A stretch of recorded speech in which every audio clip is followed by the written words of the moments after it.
Ajit and Vijay corrupting Kollywood directors. Let's not only talk about them, let's put other heroes also in the mix. What about Rajinikanth and Kamal Hassan? They are guilty as well. Well, when starting off in the industry, of course, all directors work on making film which show off their signature style.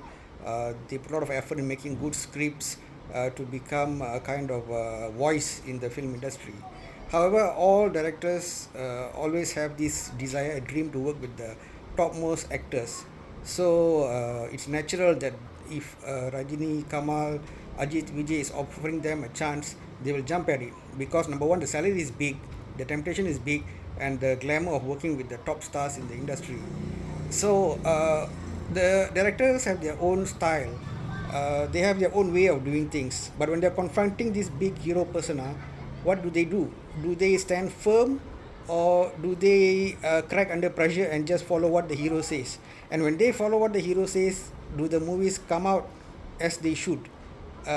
Who's the loser here? The fans, the viewers, the industry as a whole, when you get lots of poorly made or average movies, especially in an era where Telugu film industry, Kannada film industry, Malayalam film industry all are surging ahead with directors and production houses firmly in control of the vision of the film. So this is something interesting to think about.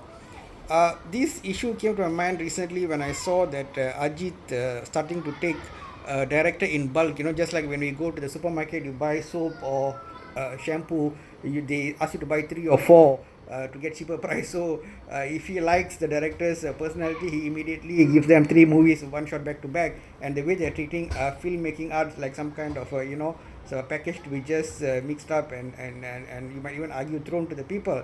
Now, of course, it was not always like this. Ajit was a very good actor who gave us some gem films like Wali and films like Varlaru and so on, Billa, of course.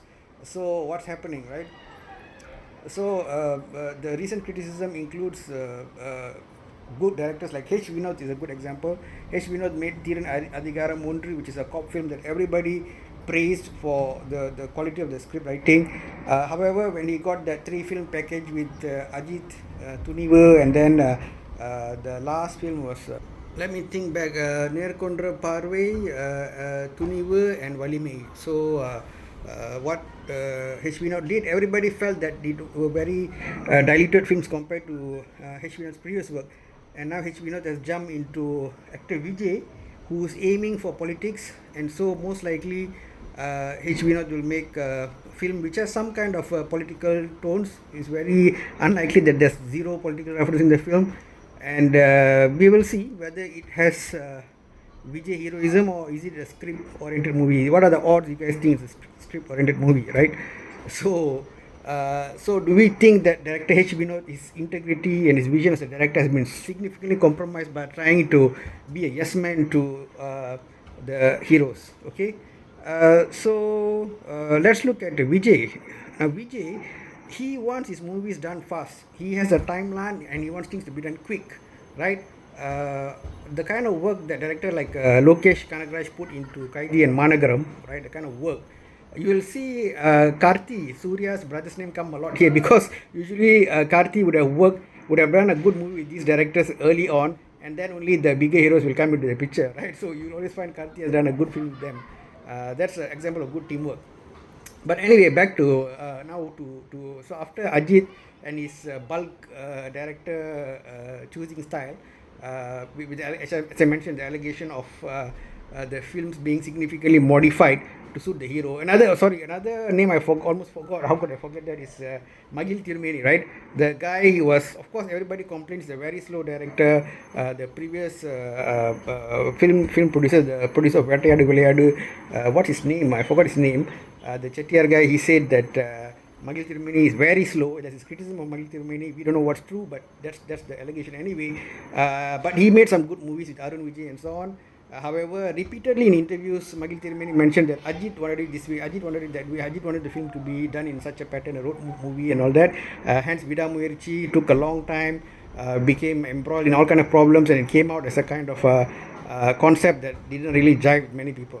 Okay, so At the least, we've got two names here under Ajith H. Vinod and Magil Tirumeni. Okay, so directors tempted, we do not know, by the desire to work big stars, by big salaries, or maybe they got a kind of a feeling in the beginning, or was promised something and then it became something else.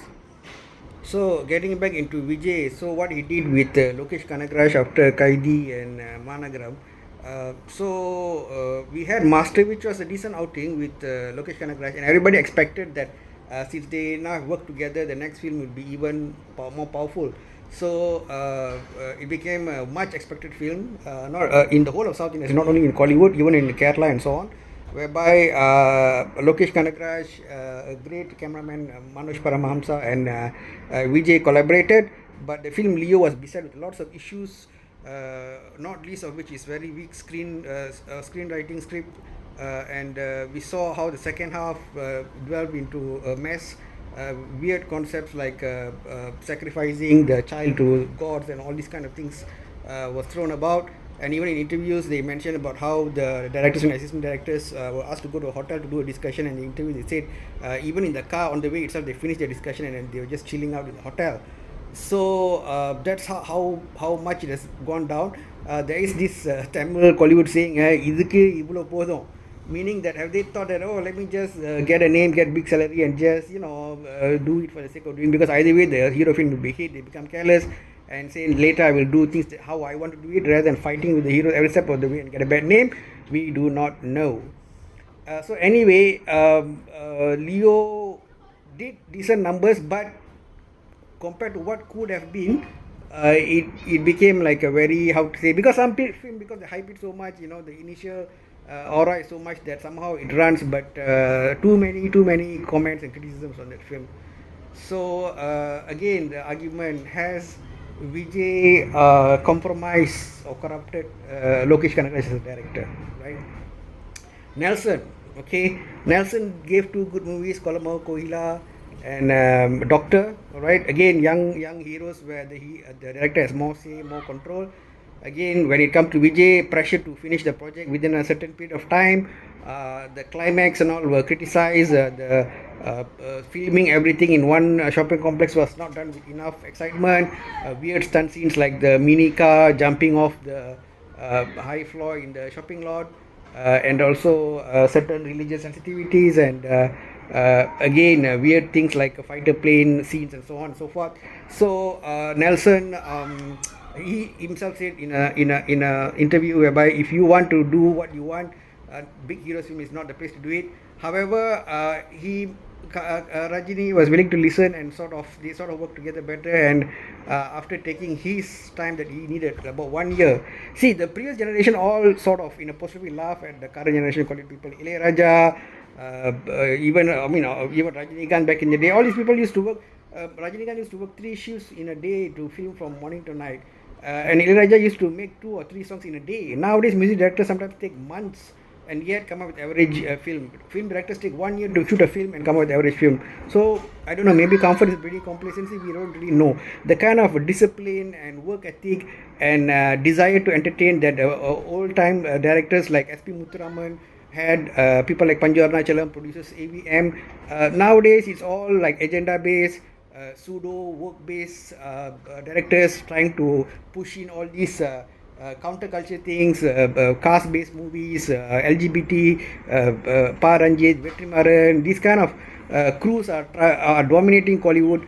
And when we compare to more traditional filmmakers like Rajamouli in Telugu side, Prashant Neel, Kannada side, they're making just good quality traditional movies that families love, and that's why they're reaping the success of it.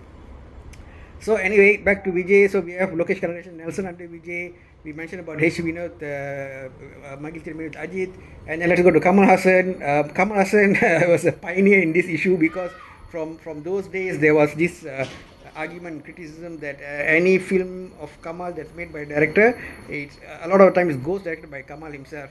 Let's take Sundar C's Anbe Sivam, right? You guys have seen Sundar C's movies. You know how commercial and how entertaining and how funny those films are. Look at unbased. I mean, I'm not doubting the quality of it. I'm just telling you, in this case, maybe you can't argue he corrupted the director or anything. It's just that the director probably is not making the movie the way he is comfortable making it, right? So then ended up with unbased. Okay, I'll give you that.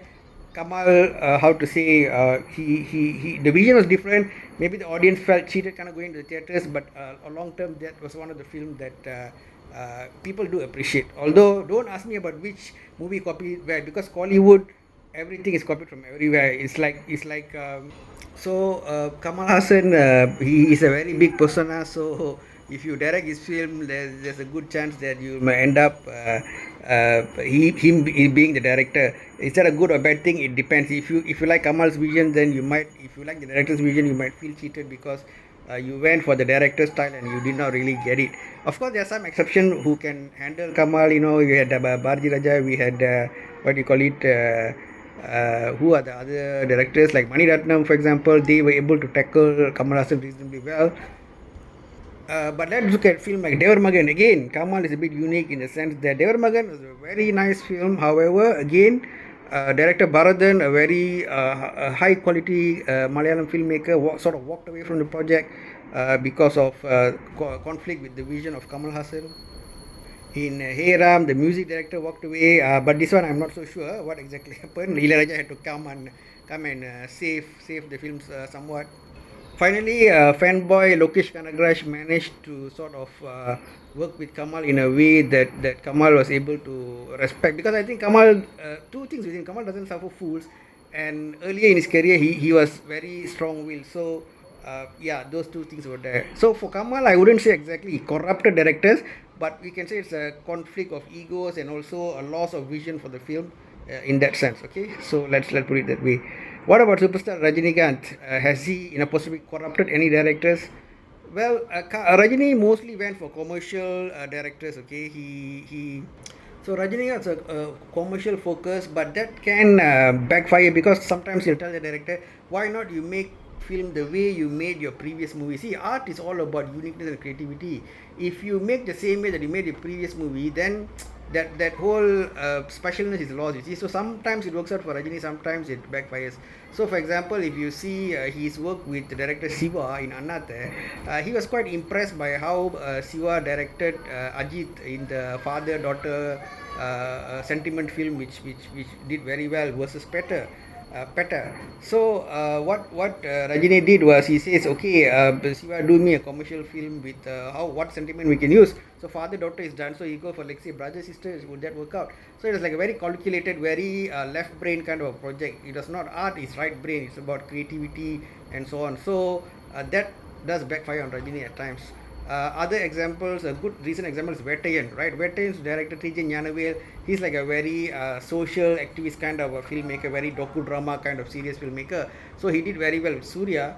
And of course, the initial film, J Beam, had much controversies, but he had managed to make a film totally in his vision. In Vettayan, he is tried to play the balancing act by giving like that superstar opening scene or superstar walk-ins with a bit of extra pizzas there. But I think what happened was it was neither a fully Rajini film nor a fully T.J. Gnanavel film, and it didn't do so well. I mean, some people blame the so-called repeated rape scenes in the middle, but I think people want entertainment. If they want to go T.J. Gnanavel's vision, they should have gone 100%, right? Their money was in the back of their mind, so the 25% they needed to do those things, and it didn't come out well, guys. It didn't come out well. So I think Rajini, you go 100% commercial. It's not wrong for Rajini to act in a fully serious film, but he should go with it. He should go for that. He shouldn't have half-baked thing, try to still have the mass entry. No, he shouldn't do that. It is risky, yes, but they should structure the project in that way, meaning that they sell it at a cheaper price, Rajini take half salary, then it's okay. But trying to put your legs on both, in Tamil there's a proverb called Athilo or Kal, Sethilo or Kal, that means one leg in the mud and one leg in the river, or then you tend to fall down, you are neither here nor there.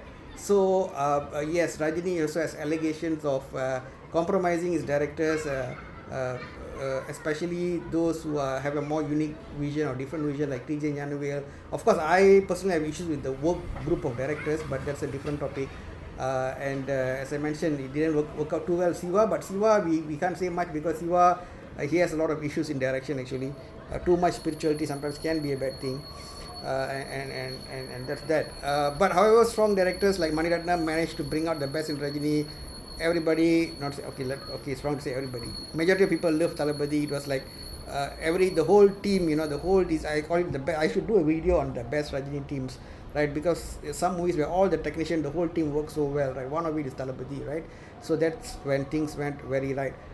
So in the list of directors who corrupted in the list of actors or Kollywood heroes who corrupted or how to say disturbed the director's vision, still Vijay and Ajit still are number on at the top, unfortunately. If you guys disagree, please share in the comment section. Rajini and Kamal have a lot of good points going for them actually. Even if you look objectively, they worked hard to spread the Kollywood market up to Telugu states. They went all the way to Bollywood. They delivered a few hits there, and they worked very hard. Alright, Ajit and Vijay, to me at least, it seems like they're focused on just fan service film, where the budget is low, but their salary is very high. They're satisfied mostly with Tamil Nadu market, and under their watch, we found how Telugu cinema forged ahead, Kannada cinema forged ahead, and Kollywood cinema is now almost at the last place. So that's again my criticism of them.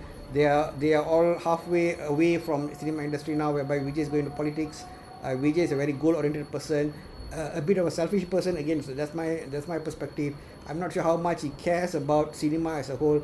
I do not know of any films that Vijay produced or any kind of industry developing activity he undertook, say compared to Kamal Hassan, right?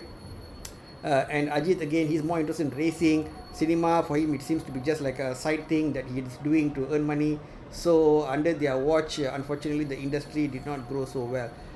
Will the next generation of heroes make a difference, respect the director and so on? Well, we have some hope with Karthi. Karthi is doing a decent job.